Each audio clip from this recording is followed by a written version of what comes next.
ఈరోజు నిన్న ప్రజాగళం పేరుతో తెలుగుదేశం పార్టీ, భారతీయ జనతా పార్టీ, జనసేన, అలాగే చంద్రబాబు నాయుడు గారు, నరేంద్ర మోడీ గారు, పవన్ కళ్యాణ్ గారు ముగ్గురు ఒకే స్టేజ్ మీద కనిపించారు. రాష్ట్ర ప్రజలకు ఒక మెసేజ్ ఇచ్చే ప్రయత్నం చేశారు 2024 సార్వత్రిక ఎన్నికల నేపథ్యంలో. ఇది కొత్తది కాదు. సరిగ్గా 10 ఏళ్ల క్రితం ఈ ముగ్గురు, అప్పుడు రాష్ట్రం కొత్తగా డివైడ్ అయిన నేపథ్యంలో, కొత్త రాష్ట్రం, కొత్త అవసరాలు, సమస్యలు, వీటన్నిటినీ పరిష్కరించాలంటే ఒక బలమైన పొత్తు, అందులోనూ జాతీయ స్థాయి నాయకత్వం ప్లస్ రాష్ట్రంలో సీనియర్ 40 ఏళ్ల అనుభవం, అప్పటికి 35 ఏళ్ల అనుభవం లేదా 40 తెలియదు, 2 సార్లు అప్పటికే ముఖ్యమంత్రి చేసిన అనుభవం ఉన్న చంద్రబాబు నాయుడు ఇక్కడ సీనియర్ నాయకుడు, జాతీయ స్థాయిలో కేంద్రంలో అధికారంలోకి రావాలనుకున్న బీజేపీ.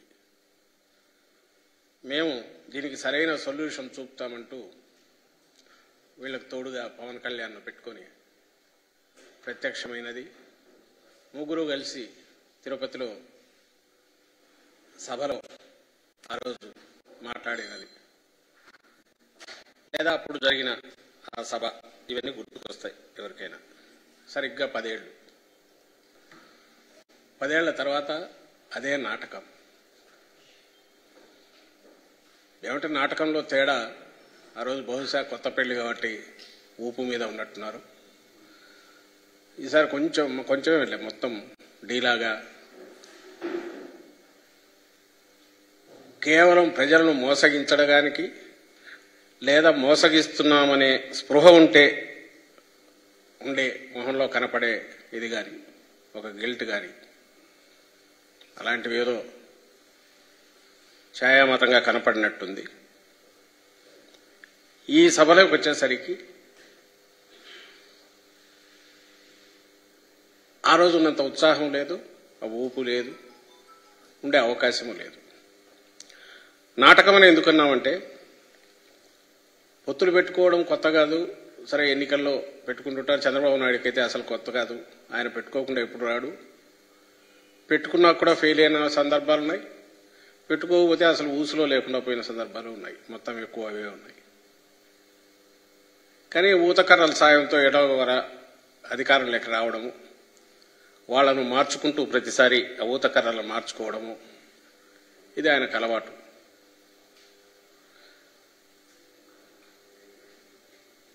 అలాగే ఎన్నికలు వచ్చినప్పుడు పొత్తులు పెట్టుకోవడము, ఆ ఫ్రంట్ కానీ ఆ కూటమి కానీ ఏదైనా హామీలు ఇచ్చి ఆ హామీలతో ప్రజలను ఆకట్టుకోవడానికి, ఓటర్లను ఆకట్టుకోవడానికి ప్రయత్నం చేయడం కూడా సహజమే. కాబట్టి 2014లో వీళ్ళు కలవడాన్ని ఎవరు తప్పు పట్టట్లా. కానీ వచ్చిన తర్వాత, అధికారం ప్రజలు అప్పగించిన తర్వాత, ఆ కారణాల వల్లనో డిఫరెంట్ వేరియస్ కొత్త వీటి వల్లనో మేము ఆ రోజు పోటీలో ఉన్నాం. వీళ్ళందరూ కలిసినా కేవలం 1% ఓట్ల తేడాతో అధికారంలోకి వాళ్ళు వచ్చారు. ప్రతిపక్షంలో కూర్చున్న వైఎస్ఆర్ కాంగ్రెస్ పార్టీ. నాటకమని ఎందుకు అనుకుంటున్నామంటే, ఆ రోజు ఏవైతే హామీలు ఇచ్చారో ప్రత్యేక హోదాతో సహా, ఇవన్నీ కూడా తర్వాత ఏమయ్యాయి. అలాగే ఆ కూటమి అధికారంలోకి వచ్చాక ఇక్కడ బీజేపీ వాళ్ళు పార్టిసిపేట్ చేశారు కేబినెట్లో, మంత్రివర్గంలో. కేంద్రంలో చంద్రబాబు నాయుడు గారి పార్టీ, తెలుగుదేశం పార్టీ ఎంపీలు వాళ్ళను అక్కడ కేబినెట్లో భాగస్వామ్యం తీసుకున్నారు. సో ఇది నిజమైన కూటమి లాగే నడిచింది. అలాంటి వాళ్ళు ఇచ్చిన హామీలు ఏమాత్రం అమలు చేశారు. అలాగే 2014లో అధికారంలోకి వచ్చిన 3-4 ఏళ్ల తర్వాత 3 ఏళ్ల తర్వాతనే విడాకులు తీసుకొని మళ్ళీ పక్కకి వెళ్ళిపోయాక అసలు ఎందుకు వెళ్ళిపోయారు? అలాగే 2019లో సరే ఆ విడిపోయిన తర్వాత ఎన్నికల వరకు ఆల్మోస్ట్ బండబూతుల్లాగే తిట్టుకున్నారు. పవన్ కళ్యాణ్ కేంద్రం వాళ్ళేదో పాచిపోయినారని ఆయన అన్నాడు. ఇంకా చంద్రబాబు నాయుడు అయితే మోడీని పూర్తి వ్యక్తిత్వ హననానికి అంటే పాలిటిక్స్లో దిగజారుడు ధనానికి అంటే దాంట్లోనే ఈయన ఆరితేరిన వ్యక్తి చంద్రబాబు నాయుడు. క్యారెక్టర్ అసాసినేషన్లో ఆయన కానీ ఆయన సపోర్ట్ చేసే మీడియా కానీ ఆ ముఠా మొత్తం ఏకంగా మోడీ మీదనే బాణాలు ఎక్కువ పెట్టి ఏమేమి మాట్లాడారో ఇప్పుడు కూడా సోషల్ మీడియాలో బాగా సర్క్యులేట్ అవుతూనే ఉన్నాయి. భార్య ఉంటే తెలిసేదని, కుటుంబం లేనివాడిని, తల్లి అని విలువ తెలియనివాడని, వ్యక్తిగతమైన వాటికి ప్రజలకు సంబంధం లేని విషయాల్లో కూడా వాటన్నిటి మీద కూడా ఆయన మీద అటు నుంచి ఏమీ లేకుండానే ఈయనే అగ్రెసివ్గా అన్నాడు చంద్రబాబు నాయుడు. అయిపోయింది. 2019 ఎన్నికలయ్యే విడివిడిగా చేశారు. ఆ రోజు పొత్తు కోసం వెంపర్లాడి ఇచ్చేసింది చంద్రబాబు నాయుడు. తర్వాత ఎప్పుడైతే యాంటీ ఇన్కంబెన్సీ ఓటు చీలాలనుకున్నప్పుడు 2019లో తన్నేసి బయటకు వచ్చేసి ఇండిపెండెంట్గా ఇచ్చేసింది చంద్రబాబు నాయుడు. ఈరోజు మళ్ళీ అదే చంద్రబాబు నాయుడు ఆ రెండు పార్టీలను బీజేపీని కలుపుకొని లేదా పవన్ కళ్యాణ్ ద్వారా దాన్ని ఆపరేట్ చేసి మళ్ళీ ఈరోజు నిన్న ఒక స్టేజ్ మీద ముగ్గురు కలిసి ప్రత్యక్షమయ్యారు. కనీసం నిన్న ఏం చేసిండాలి? ఫస్ట్ ఓ సంజాయిషి ఇవ్వాలి. అసలు 2014లో ఏమనుకొని కలిశారు? ఇచ్చిన హామీల పరిస్థితి ఏంది? తర్వాత ఎందుకు విడిపోయారు? ఈరోజు మళ్ళీ ఎందుకు కలిశారు? మీ అందరికి గుర్తుంటుంది 2014లో పొత్తు పెట్టుకోవడమే కాదు, 100ల కొద్దీ హామీలు గుప్పించడమే కాదు, అప్పుడు నారా చంద్రబాబు నాయుడు అనే సంతకంతో ముగ్గురి ఫోటోలు పెట్టుకొని ఇటు మోడీ, అటు చంద్రబాబు నాయుడు, ఇక్కడ పవన్ కళ్యాణ్ గారు. సరే ఎన్టీఆర్ ఆయనంటే ఎన్నికల సమయంలో అక్కడ పక్కన దుమ్ము దులిపి తీసి పెట్టుకుంటాడు, మళ్ళీ అయిపోగానే పక్కన పెట్టేస్తాడు ఈయనకు అవసరమైనప్పుడు. అప్పటికి ఇప్పటికీ బహుశా నేను అనుకోవడం తేడా అంటే 10 ఏళ్ళు అయింది కాబట్టి కొంచెం వయసు పెరిగింది, గడ్డాలు వచ్చింటాయి, ఇంకొంచెం పిన్నెడిసింటాయి, డిఫరెంట్ కాస్త ఫోటోల్లో తేడా కనపడుతుందేమో అని మిగిలిందంతా సేమ్ వాళ్లే. కింద నారా చంద్రబాబు నాయుడు సంతకం. ఇది క్లుప్తంగా మేనిఫెస్టోలో ముఖ్యమైన హామీలు అవి ఇక్కడ పెడుతూ వీటన్నిటికీ మాది పూచి అని ఆ రోజు రాష్ట్రం అంతటా ఇల్లు మొత్తం పంచారు. దాంట్లో 4-5 చూస్తే ఇవి కాక 600 హామీలు ఇచ్చినట్టున్నాడు మేనిఫెస్టోలో. లేకపోతే అదైతే ఇప్పుడు దొరకట్లే. ఇదేమంటే అప్పుడే తీసి పెట్టుకున్నాం కాబట్టి ఆ తర్వాత డిలీట్ చేసేశారు మేనిఫెస్టో. ఇందులో రైతు రుణమాఫీ ఉంది, డ్వాక్రా రుణాల రద్దు ఉంది, ఆడబిడ్డ పుట్టగానే 25,000 రూపాయలు వేస్తామనేది ఉంది, జాబు కావాలంటే బాబు రావాలనే దాంతో ఉద్యోగం వచ్చే వరకు నెలకు 2,000 రూపాయలు నిరుద్యోగులకు ఇస్తామనింది, అర్హులందరికీ 3 సెంట్ల స్థలంలో ఉచితంగా పక్కా ఇళ్లు కట్టిస్తామనేది. ఇవి దీనిలో ఉన్నవి. ఇదే ఎందుకు చూస్తున్నారంటే ఇక్కడ బాగా ప్రామినెంట్ గా ఇంటింటికి పంచినారు, ముగ్గురు ఫోటోలు పెట్టినారు, అండ్ చంద్రబాబు నాయుడు సంతకం కూడా ఉంది. అందువల్ల దీన్ని చూపిస్తున్నాం. దీనికి సంజాయిషి ఇచ్చి ఉండాలి, ఎందుకంటే ఇవేం జరగలేదు కాబట్టి. ఏదర్ 1,00,000 కోట్ల దాకా ఉన్న రైతు రుణమాఫీ అరాకొర 10,000, 13,000 జరిగినట్టుంది 5 ఏళ్లకు. మీ బంగారం కూడా ఇళ్లకు తెప్పిస్తానన్న దాంట్లో అంతా కలిపితే 1,00,000 కోట్ల పైన ఉంది. దాంట్లో ఇచ్చింది 15,000 కోట్లు, 13,000 కోట్లు నాకు తెలిసి 5 ఏళ్లకు. ఇంకా మిగిలినవైతే అసలు ఏదీ లేవు. ఇంత అబద్దాలు మోసపూరితమైనవి ఇచ్చి పైగా ఆ కూటమి అనేది కూడా పూర్తి 5 ఏళ్లు కూడా ఉండకుండా మళ్ళీ ఇప్పుడు ఏ మొహం పెట్టుకుని ముగ్గురు ఒకే స్టేజ్ మీదకి వచ్చారు, ఈ స్టేజ్ మీద నిలబడి మళ్ళీ రాష్ట్ర ప్రజలకు పిలుపు ఇవ్వగలిగారు అనేది ప్రశ్న. నిన్నటి సభ ఏదైనా అది దేనికైనా ఒక గుర్తుగా దేని ఇండికేట్ చేస్తుంది అంటే అబద్ధాలు, వంచన, అలాగే బాధ్యతారాహిత్యం, అలాగే ఈ రాష్ట్రమన్నా ఆంధ్ర రాష్ట్ర ప్రజలన్నా వీళ్ళు ఏం చేసినా వీళ్ళ దగ్గర చెల్లుతుంది, వీళ్ళను మోసం చేయడం చాలా సులభం అనే ఒక లెక్కలేనితనం ఇది బాగా కనపడుతుంది నేటి సభలో.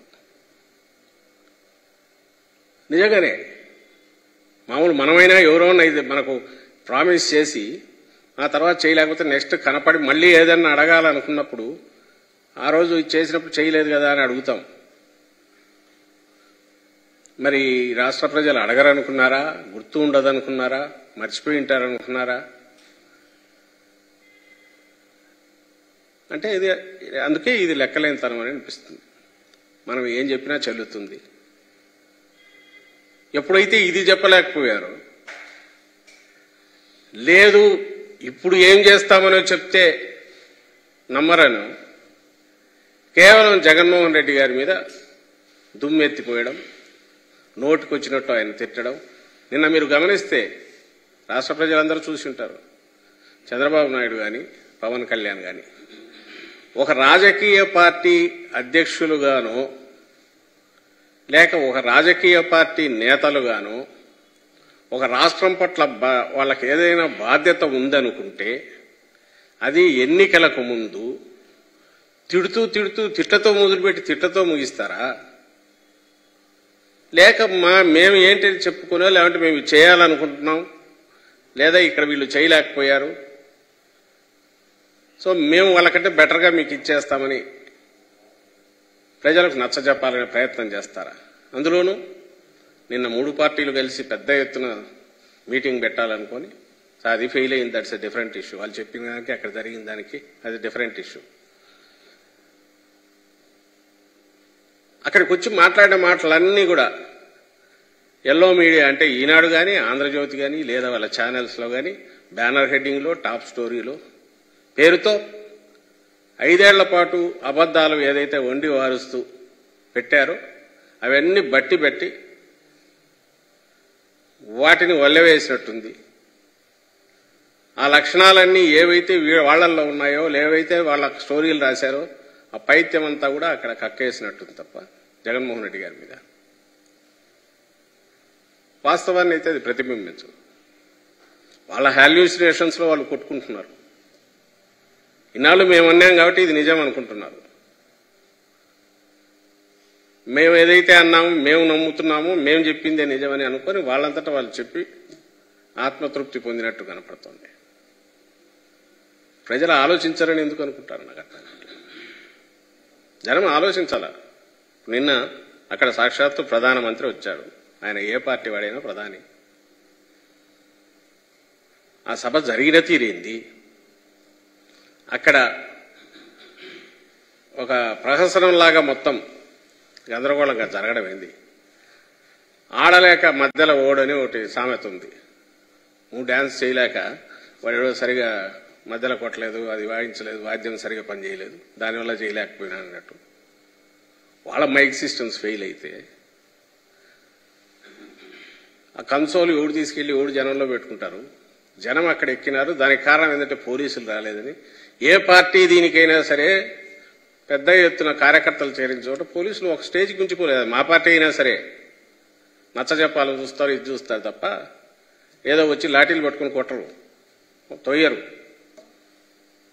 మనకుండాలి అది. మా సిద్ధం సభలు జరిగాయి చూశారు కదా. అక్కడ కూడా ఎక్కడికక్కడ వాళ్ళు మా కార్యకర్తలు నిజమైన కార్యకర్తలు డెడికేట్ కాబట్టి డిసిప్లిన్ క్రమశిక్షణ ఉంది. అయినా సరే ఎక్కువ మంది చేరిన చోట ఇబ్బంది లేకుండా చూడడానికి మన ప్రయత్నాలు మనం చేసుకోవాలనే కనీస జ్ఞానం లేకుండా నయం అదేదో పొరపాటున కరెంటు గిరెంటు పోయితే దాన్ని కూడా గవర్నమెంట్ అనడమో మమ్మల్ని అనడమో చేసేవాళ్ళేమో. దానికి పోలీసులు ఎవరో ఇది చేయలేదని, దానివల్ల అది ఫెయిల్ అయిందని, మీ చేతగాంతనానికి ఓ చిన్న సభ అంతా చేస్తే 50,000 60,000 వచ్చింటారేమో, లక్షకు లోపు. దాన్ని పట్టుకొని అసలు మొత్తం సరే మీ సభ మీరేమన్నా పొగుడుకోవచ్చు, ఎట్టయినా చేసుకోవచ్చు, అది మీ వాళ్ళ ఇష్టం. దాంట్లో వాళ్ళు తృప్తి పొందితే కాదనడానికి మేమెవరం. కానీ మీ చేతగాంతనానికి ఫెయిల్యూర్కు దాన్ని తీసుకొచ్చేసి డిపార్ట్మెంట్కో పోలీసుకో ఇంకోరికో అట్రిబ్యూట్ చేసే ప్రయత్నం, అక్కడ ఇంకో దివాలా కోరుతున్నాం. అక్కడ జరిగినవన్నీ ఒకసారి రోజు ఇప్పటికే ఎక్కడికక్కడ అన్నిట్లో మీడియాలో వస్తున్నాయి, సోషల్ మీడియాలో వస్తున్నాయి. ఆయన ప్రధానికి మోడీ గారికి సన్మానం అంటారు, శాలువ రాదు, ఇద్దరు నిలబడి ఉంటారు. ఆయన తీసుకొచ్చి ఆయన్ని అవమానించారు, పుష్పగుచ్చం అంటారు, అది రాదు. అది వాళ్ళ ఆర్గనైజేషన్ లోపం, వాళ్ళ చేతగాంతనం. ఇవన్నీ దేన్ని సూచిస్తాయంటే ఆత్రం తప్ప వీళ్లకు ముఖ్యంగా చంద్రబాబు నాయుడుకు అర్జెంటుగా ఇటు పట్టుకున్నాడు. ఇన్నాళ్ళు పవన్ కళ్యాణ్ పట్టుకున్నప్పుడు వీళ్ళని లాక్కొచ్చాడు. అర్జెంటుగా అధికారంలోకి వచ్చేసేయాలి, ప్రజలు మళ్లీ అప్రమత్తులై లేకుంటే వాళ్ళు క్వశ్చన్ చేసేలోగా దడదడగా కొట్టేసి వచ్చేసేయాలి. తాను జగన్మోహన్ రెడ్డి గారి గురించి తనకు పీడకలలు ఏవేవి వస్తున్నాయో అవన్నీ జనం ముందు పెట్టేసి కక్కేసి తొందరగా ఓట్లు ఇచ్చుకుని రావాలి. ఈ ఆత్రం ఏదైతే ఉందో, అందుకే ఆయన ఏం మాట్లాడుతున్నాడో తెలియకుండా పెద్దానికి ఈయన చప్పట్లు కొడతాడు. అందరూ గమనించే ఉంటారు. చంద్రబాబు నాయుడు ఆయనేమో జగన్మోహన్ రెడ్డి గారి చెల్లెళ్ళే ఆయన ఇది అంటున్నారు, ఓటు వేయొద్దు అంటున్నారని ఆయనంటే, ఆయనేమో ప్రధానమంత్రి మోడీ గారేమో మా పార్టీ కాంగ్రెస్ పార్టీ ఒకే దక్క, దీనికి అటు ఇటు ఇవి రెండు ఒకటేనా, ఆయన ఒకటే సొంత ఇది ఆయన చెప్తాడు. ప్రజలంతా అజ్ఞానులు అనుకుంటున్నారా, వాళ్ళకి ఆలోచన ఉండదు అనుకుంటారో వీళ్ళు అర్థం కావట్లా. ఏ పార్టీ ఏంటి, వాళ్ళ ఆలోచనలు ఏంటి, ఎవరు మాట చెప్తే మాట మీద నిలబడతారు, ఆ మాత్రం తెలియదా? బట్ మన దారిని మనం అనేస్తే పోయే మెసేజ్ పోతుంది, ఎక్కాల్సిన వాళ్ళకి ఎక్కుతుంది, జనం ఓట్లేస్తారనే వాళ్ళ ఆశ ఆత్రం మాత్రమే నిన్నటి సభలో కనపడుతుంది. ఫెయిల్యూర్ కనపడుతుంది, మోసకారితనం కనపడుతుంది, వంచన కనిపిస్తుంది. ఉమ్మడిగా ముగ్గురు కలిసి చేసిన వంచన, మోసం, దగా కోరుతనం ఈ రాష్ట్రానికి కనపడుతుంది, కొత్తగా డివైడ్ అయిన రాష్ట్రానికి. నిన్న కనీసం ప్రధానమంత్రిని తీసుకొచ్చారు. మా ముఖ్యమంత్రి గారు జగన్మోహన్ రెడ్డి గారు ప్రధానమంత్రి హోదాలో ఆయన వచ్చి గవర్నమెంట్ స్టేజ్ మీదే రిక్వెస్ట్ చేశారు, గుర్తు చేశారు ప్రత్యేక హోదా గురించి, ఇతర హామీల గురించి, విశాఖ ఉక్కు గురించి. తర్వాత కలిసినప్పుడు చెప్తున్నారు. మీరు ఒత్తు పెట్టుకుని వచ్చారు. రాష్ట్ర ప్రజలు సహజంగానే ప్రత్యేక హోదా గురించి ఎక్స్పెక్ట్ చేస్తారు. కనీసం ప్రస్తావన కూడా చేయలేకపోయినారు వీళ్ళు. ఎంతసేపు జగన్మోహన్ రెడ్డి తిట్టడానికే తప్ప మేము ఇది చేస్తామని కానీ, ఇదిగో ఈయన తీసుకొచ్చాము, అబ్బా ఇంత పెద్ద ఆయన తీసుకొచ్చాము, సెంటర్లో వీళ్ళు రూలింగ్లో ఉన్నారు, మళ్లీ వస్తే ఇది మేము తెస్తామని ఎందుకు చెప్పలేకపోయారు? అంటే లేదు, చెప్తే పాతవన్నీ గుర్తొస్తాయనో, పాతవన్నీ అడుగుతారు జనం అనేదేమో తెలియదు. కానీ ప్రజలు ఆలోచించారులేందిలే, ఆలోచించారు, నిర్ణయం కూడా చేసుకున్నారనేది మేము బలంగా నమ్ముతున్నాం. 2019కి ముందు జగన్మోహన్ రెడ్డి గారంటే ఒక హోప్, ఒక ఆశ, ఒక బలమైన నాయకుడు మమ్మల్ని లీడ్ చేయగలగడనే నమ్మకం. అది ఈరోజు ఈ 5 ఏళ్లలో మేము పెట్టుకున్న నమ్మకానికి డబుల్ ఈయన చేశారు అనే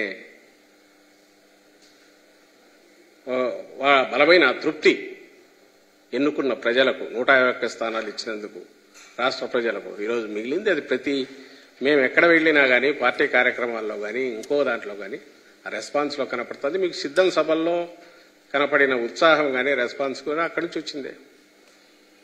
దాన్ని ఎవరు మార్చలేరు. నాయకుడంటే సహజంగానే ఓ రీజనల్ పార్టీ నాయకుడంటే అదే రీజనల్ పార్టీ క్యారెక్టర్ అవుతుంది. నాయకుడంటే ఒక నిజాయితీ, అలాగే ఒక స్థిరమంగా ఉండే ఒక నిబద్ధత, అంటే చెప్పిన మాట మీద ఉండడం, బద్దుడై ఉండడం, ఇది కంటిన్యూస్గా ఉండడం. ఈ రెండు కలిస్తే ఆయన ఎక్కడైతే నాయకుడుగా ఉంటాడో, ఏ ప్రజలతో అయితే ఆయన డీల్ చేస్తున్నాడు, వాళ్ళకు విశ్వాసం వస్తుంది. దాని నుంచే విశ్వసనీయత వస్తుంది.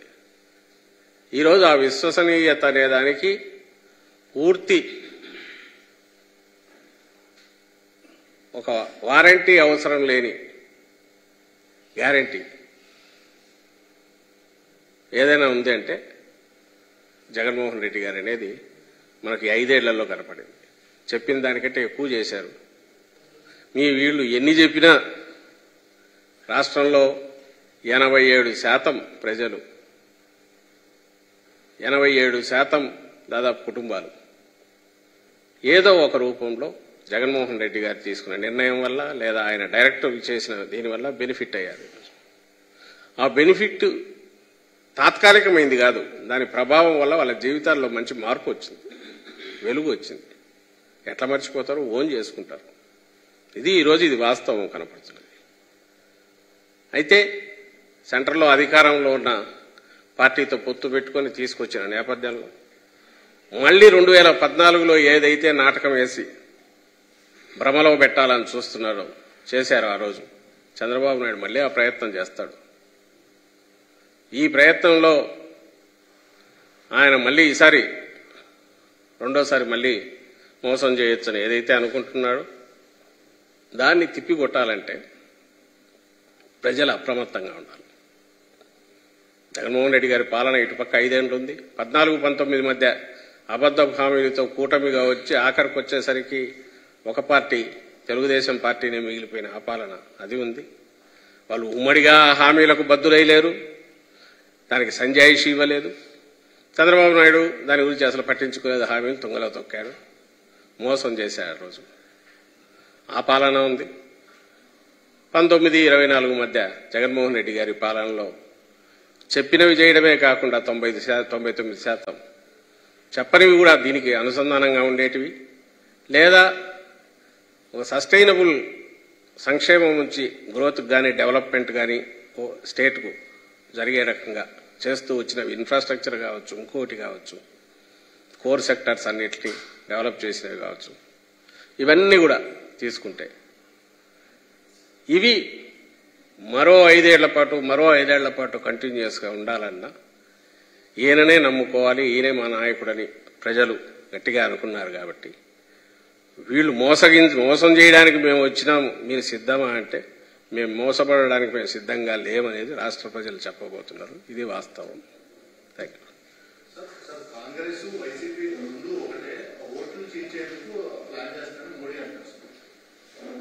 అదే నేను ఇంతకుముందు నేనే మెన్షన్ చేశాను కదా.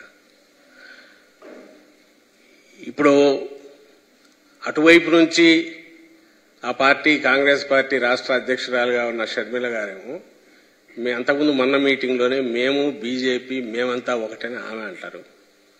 ఇటుపక్క ఈయనేమో ఈ రెండు ఒకటేని ఆయన అంటాడు. రాష్ట్ర ప్రజలకైతే తెలుసు జగన్మోహన్ రెడ్డి గారు ఒకే ఒక్కరు విలక్షణమైన నాయకుడు. వైఎస్ఆర్ కాంగ్రెస్ పార్టీ ఒకే పార్టీ. 10 పార్టీలతో ప్రత్యక్షంగా కానీ పరోక్షంగా కానీ అడ్డగోలుగా కానీ ఆ ఆలోచనలు కూడా చేయదు. ఏది హామీ ఇచ్చినా లేదా ఎలాంటి పూచి ఇచ్చినా మాట చెప్పినా ఆయన చెప్తాడు జగన్మోహన్ రెడ్డి గారు. ఆ పార్టీ దానికి నిలబడుతుంది అనే నమ్మకం ప్రజల్లో ఉంది. ఎవరు నమ్మే అవకాశం లేదు. వీళ్ళు ప్రజలతో ఏం మాట్లాడాలనో వీళ్ళకి తెలియక ఒక స్పెక్యులేటివ్ జర్నలిస్టో ఒక అనలిస్టో ఏదైతే చేస్తాడో వీళ్ళు ప్రజలకు ఏం కావాలనో ఏమి ఇవ్వాలనో అనేది అది మాట్లాడకుండా ఈ పొద్దుబోని మాటలో వీటిని చెప్పేసి ఇంటర్ప్రిటేషన్స్ భాష్యాలు చెప్పినందువల్ల ఉపయోగం దానివల్ల ఏముండదు. వాస్తవం మీద ప్రజలకు తెలుసు, వాస్తవం మీద మీకు తెలుసు. ఎప్పుడైతే ఇట్లా చేయాలనుకుంటే పొత్తులే పెట్టుకునో లేకుంటే డైరెక్ట్ ఓటు చీల్చాలని ఓటు చేయాలా, అదే ఆపరేషన్ మీద డిపెండ్ అయ్యి పవర్లోకి రావాలంటే జగన్మోహన్ రెడ్డి గారు 2012లో పార్టీ పెట్టి 12 ఏళ్లలో డిఫరెంట్గా యాక్ట్ చేసేవాళ్ళు. 2014లోనే అధికారంలోకి వచ్చేవాళ్ళు. ఆ టైంలో ఎవరిని పట్టుకుంటే రావాలని చూస్తే ఇప్పుడు ఎవరైతే పాత్రదారులు ఉన్నారో వీళ్ళేమి జగన్మోహన్ రెడ్డి గారు చేయి చెప్తేనో లేకుంటే మేము కలుస్తామంటే ఎవరు రారు ముందుకు? ఓ బలమైన నాయకుడు, బలమైన పార్టీ వైఎస్ఆర్ కాంగ్రెస్ పార్టీ.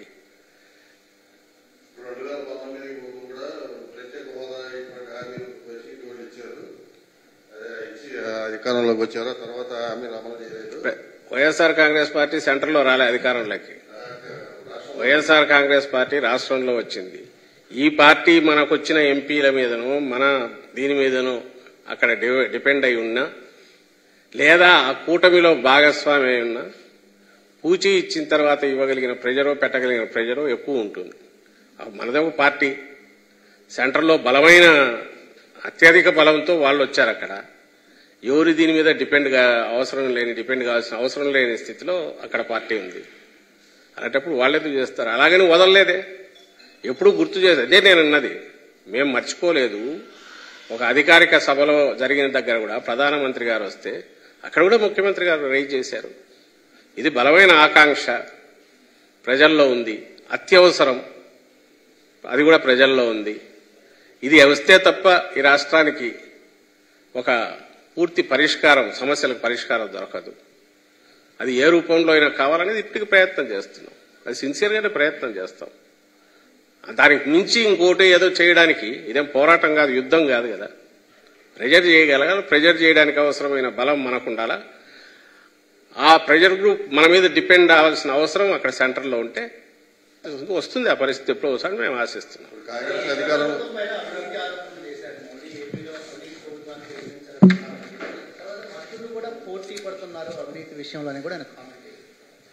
వీళ్ళు ఇచ్చిన ఫీడ్ తీసుకుని ఆయన అన్నట్టున్నారు. ఆయనకు ఏం అభిప్రాయాలు సబ్స్టాన్షియేట్ చేసేట్టు డీటెయిల్స్ ఒకటి ఇవ్వలేదు. రెండవది, ఈ వేగ్ అధికారం నెక్స్ట్ పవర్లోకి రావాలనుకున్నప్పుడు ఎవరైనా చేసే ఒక మూస ఆరోపణలు ఉంటాయి. అధికారంలో ఉన్నాం కాబట్టి ఆ ఆరోపణలతో వాళ్ళు వచ్చారు. సో దానికి సమాధానాలు ఏమి ఇవ్వాలనేది, మీరు అధికారంలో ఉన్నారు కాబట్టి అవినీతి అంటే బీజేపీ అక్కడ వాళ్ళ అధికారంలో ఉన్నారు, వాళ్ళ అవినీతిలో ఉన్నారనుకోవాలి. లేకపోతే ఇంకో రాష్ట్రంలో ఎక్కడన్నా బీజేపీ ఉంటే వాళ్ళ అవినీతిలో ఉన్నారనుకోవాలి. దానికి అర్థం లేని ఆరోపణ అది. ఏపీలో అభివృద్ధి లేదు. ఏపీలో అభివృద్ధి లేదు. త్వరలోనే ఎన్డీఏ సర్కార్ రాబోతుంది, దేశంలో గానీ ఏపీలో గానీ డబుల్ ఇంజన్ సర్కార్ రాబోతుందని కూడా చెప్పారు. అదే నేను అంటున్నా కదా, ముగ్గురు ఆయన వచ్చి స్టేజ్ మీద నిలబడి అనగానే ఎలా వస్తుంది, ఎందుకు వస్తుంది అనేది అది చెప్పాలి. ఒకటి, ఏమి మేము చేస్తున్నాం అన్నందువల్ల, ఇప్పుడున్న పార్టీ కంటే బెటర్గా చేస్తున్నందువల్ల అడగడానికి మాకు హక్కు ఉందో అది చెప్పాలి. అలాగే 2014లో ఇప్పుడు కొత్తగా వీళ్ళు కలవలే. 2014లో ఈ ముగ్గురే కలిసి వచ్చారు. మేము ఆ రోజు చెప్పినవన్నీ ఇదిగో ఇవి పూర్తి చేశాము, అందువల్ల మాకు అడిగే హక్కు ఉంది, మేము అడుగుతున్నాము, రిక్వెస్ట్ చేస్తున్నాము అనే సాహసం కూడా చేయలేకపోయినారు. ఇంకా ఊరికి వచ్చామా, ఎన్నికలు వస్తున్నాయి కాబట్టి అడిగామా అనే దాంతో ఒకటి చేసి, లేదా డిమాండ్ చేస్తున్నాము, లేదా ఈ రాష్ట్ర ప్రజలకు మేమే దిక్కు. ఎందుకంటే మేము జగన్మోహన్ రెడ్డి గారి మీద నిందలేస్తున్నాం కాబట్టి, ఆ పార్టీని తిడుతున్నాం కాబట్టి, అది చెత్తది కాబట్టి మమ్మల్ని తీసుకురాండి అనడం తప్ప, దాన్ని సబ్స్టాన్షియేట్ చేసే ఆ ఆర్గ్యుమెంట్ నిలబెట్టుకునే వాళ్ళ డిమాండ్నో వాళ్ళ రిక్వెస్ట్నో నిలబెట్టుకునే ఆర్గ్యుమెంట్ ఏం చెప్పలేకపోయారుగా. ప్రధానమంత్రి మోడీని, ఇంటెలిజెన్స్ డీజీని, పల్నాడు ఎస్పీని, గుంటూరు ఎస్పీని విధుల నుంచి తొలగించాలి, వాళ్ళు దొంగ ఓట్లు వేస్తారు, నిన్న ప్రధాని సభలో నిర్లక్ష్యం వ్యవహరించారంటూ ఇందాక ఎన్డీఏ కూటమి సభ్యులు సీఈఓని కలిసి ఫిర్యాదు చేశారు. చేస్తారు, ఎలక్షన్లు వస్తున్నాయి కాబట్టి అటువన్నీ చేస్తారు. నేను సభ గురించి చెప్పాను కదా, అక్కడ మీరు చూశారు, రాష్ట్రం మొత్తం సహజంగానే చూసింటుంది. ఎన్నికల సమయంలో వీళ్ళు ఏం చెప్తారో చూద్దామని చూసింటారు. ఐ థింక్ టీవీల్లో చూసే ఉంటారు సభ ఏం మాట్లాడుతున్నారు అనేది. ఆ సభలో వైఫల్యం ఎక్కడ కనపడలేదో చెప్పండి మొత్తం సభలో. ఒకటి. రెండవది, ఎవరిదైనా పార్టీ సొంత సభల్లో పోలీసుల రోల్ ఎంత ఉంటుంది? ఒక స్ట్రైకో సమ్మెలాంటి చేస్తునో ఆగ్రహంతో ఎవరన్నా వస్తుంటే ఆపడానికో ఎక్కువ పోలీసులు బలానికో బల ప్రదర్శన చేయడానికి అవకాశం ఉంటుంది. నీ కార్యకర్తలో, నీ అభిమానులో మీరందరూ కలిసి పెట్టుకునే సభలో వీలైనంత వరకు ఫెసిలిటేట్ చేయడానికి ఉంటారు తప్ప మొత్తం కోటగోడలా కట్టుకుని ఉంటారా పోలీసులు? ఎక్కడన్నా ఉంటే అలవ్ చేస్తారా? అలా ఉండబోతే పోలీసులు మీ తాట తీస్తారని నేను ఎన్నిసార్లు హెచ్చరించలే చంద్రబాబు నాయుడు. రేపు వస్తాం మీని తర్జని చూపిస్తా ఎన్నిసార్లు బెదిరించలే. వాళ్ళు అదే ఆడలేక మధ్యలో కూడా అందుకే వాళ్ళు మైక్ సిస్టమ్ సరిగా పెట్టుకోలేక, ఓ చిన్న మీటింగ్ ఆర్గనైజ్ చేసుకోలేక, అది తీసుకొచ్చేసి ఎవరి మీద నింద మోపడం అనేది ఎంత ఇదో అది తప్పించుకోవడానికి ఈరోజు ఎందుకంటే ఆయన తిట్టింటాడు పిఎం, ఇది పరువు పోయే పని అని, బహుశా తిట్టాడేమో, దానికోసం ఇవన్నీ కవర్ చేసుకోవడానికి ఇచ్చుకుంటున్నట్టున్నారు.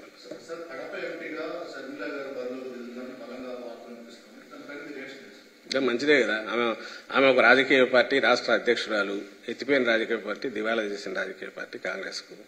దానికి వచ్చిన ఓట్ల శాతం లాస్ట్లో మీకు ఎప్పుడు చెప్తూనే ఉంటాం, 100 కంటే తక్కువ. ఆ పార్టీ తరఫున ఆమె నిలబడితే నిలబడతారు. ఆమె ఎప్పుడైతే రాజకీయ ప్రస్థానంలో ఓ పార్టీ ఇంకొకటి ఒక పార్టీకి సంబంధించిన దాంట్లో యాక్టివ్ అయ్యారు, ఆమె ఆ పార్టీ నాయకురాలుగానే ఉంటారు తప్ప ఆమె వాళ్ళ పార్టీ నిర్ణయం ప్రకారం, తన నిర్ణయం ప్రకారం ఎక్కడైనా పోటీ చేయొచ్చు, ఏదైనా చేయొచ్చు. దేనికైనా ఇటువైపు నుంచి ఇది ఒక రాజకీయ పార్టీ. ఈ పార్టీకి స్ట్రక్చర్ ఒకటి ఉంది.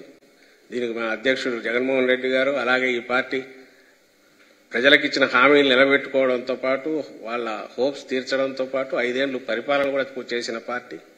దీని విధానాలు దీనికి ఉంటాయి. సహజంగానే ఎలక్షన్ వచ్చినప్పుడు పోటీల్లో దిగుతుంటారు, వస్తుంటారు, మేము ఫేస్ చేస్తుంటాం. ఆఖరికి ప్రజలు ఏం డిసైడ్ చేస్తారనేది ప్రజాస్వామ్యంలో అల్టిమేట్ అక్కడ తేలుతుంది, బ్యాలెట్ బాక్స్లో తేలుతుంది. నీకైనా ఉంటుంది, నువ్వు అడిగినావు కదా, మీరైనా పోటీ చేయొచ్చు, వద్దని ఎవరన్నారు, అక్కడ పోటీ చేయొచ్చు, ఇంకోరైనా పోటీ చేయొచ్చు.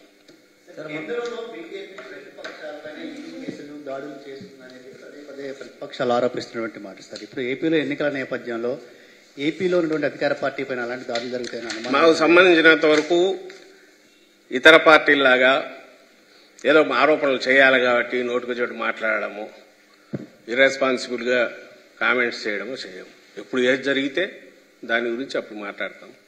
ఆ జరిగిన దాంట్లో అలాంటివి ఏదైనా కనపడితే అలాంటి అప్పుడు దాని గురించి వ్యాఖ్యలు చేస్తాం. వీఆర్ నాట్ అనలిస్ట్, ఏదో విశ్లేషకులాగా కూర్చొని కామెంటేటర్ లాగా మేమెందుకు చెప్పాలా. ఇక్కడ ఈ రాష్ట్రానికి సంబంధించి ఏదైనా ఈ ప్రయోజనాలకు భంగం కలిగినా, ఈ రాష్ట్ర ప్రయోజనాలకు ఏదైనా అవసరమైన సందర్భంలో, అలాగే మా పార్టీకి సంబంధించి ఏదైనా నష్టం జరిగినా, ఇలాంటివి ఏదైనా ఉన్నప్పుడు చెప్తాం దానికి. ఇదిగో ఈ కారణాల జరిగింది, దీంట్లో కక్ష సాధింపుంది, ఇంకొకటి అంటాం. మిగిలిన వాటి గురించో, ఇంకెక్కడో జరిగిన వాటి గురించి మేమెందుకు మాట్లాడాలి. సార్, రేవంత్ రెడ్డి మొన్న కామెంట్ చేశారు, మొన్న విశాఖ వచ్చి పోలవరం కట్టలైపోయారు, రాజధాని కట్టలైపోయారని చెప్పారు. షర్మిల ముఖ్యమంత్రి అవుద్ది, నేను వెనకాల అండగా ఉంటా ఒక అన్నలాగా కామెంట్ చేశారు. ఏదైనా కలలు కనొచ్చు, దాన్ని కాదనడానికి మేమెవరం. అంతా చేస్తే ఎంత, నెలలో ఉండాల్సింది, అది ఎందుకు ఈసారి ఇంకో నెల మాకు కలిసి వచ్చింది, ఇంకో 4 రోజులు ఎక్కువ టైం దొరికింది. మేలో ఎప్పుడో ఎన్నికలు ఉంటారు, 2 months తేలిపోతుందిగా. ఏదో తినబోతు రుచి అడగడం ఎందుకని అంతకంటే ఎక్కువ రోజులు వెయిట్ చేయాల్సిన అవసరం లేదు. 2 ఏళ్ళు 3 ఏళ్ళు అయితే ఏమనుకో, 2 months తెలిసిపోతుందిగా ఎవరెవరు ఏమవుతారో, ఎవరెవరు ఈ పగటి కళలో, రాత్రిపూట కళలో, పీడ కళలో, తెల్లవారుజామున కళలో, అలాగే ఏదో క్షుద్ర పూజలు చేయడము, యజ్ఞాలు చేసుకోవడము, ఇవన్నీ జరుగుతాయి. వాటిలో నుంచి వాళ్ళు భ్రమల్లో ఉండే వాళ్ళు ఉండొచ్చు, లేదా జగన్మోహన్ రెడ్డి గారి మీద ఉండే కోపంతో రకరకాల విన్యాసాలు చేసేవాళ్ళు ఉండొచ్చు. అన్నిటికీ ఒకటే ఫైనల్ వచ్చి మన May 13th polling, June 4th results అన్నారు కదా, ఆ రోజు క్లోజ్ అయిపోతుంది. మళ్ళీ 5 ఏళ్ల పాటు తీర్పు వస్తుంది. ఆ తీర్పు ఎట్లా పోతుంది అనేది ఈ రోజే క్లియర్ గా కనిపిస్తుంది అని ఎందుకు అనుకుంటున్నామంటే, నేను ఇంతకుముందు చెప్పిన రీజన్స్ వల్ల అనుకుంటున్నాం. ప్రజల నుంచి కూడా బలంగా కనపడుతుంది ఎక్కడికక్కడ. అందువల్ల we're confident, not over confident. Last time కంటే ఎక్కువ 170 టార్గెట్ గా మేము పెట్టుకున్న దగ్గరికి రీచ్ అయ్యడానికి కావాల్సిన పరిస్థితి పూర్తిగా ఇక్కడ ఉంది. ఎందుకంటే జగన్మోహన్ రెడ్డి గారు చేసిన మంచి పనులు, లేదా మా పార్టీ చేసిన మంచి పనులు, మా ప్రభుత్వం చేసిన మంచి పనుల వల్ల మేము బలంగా నమ్ముతున్నాం.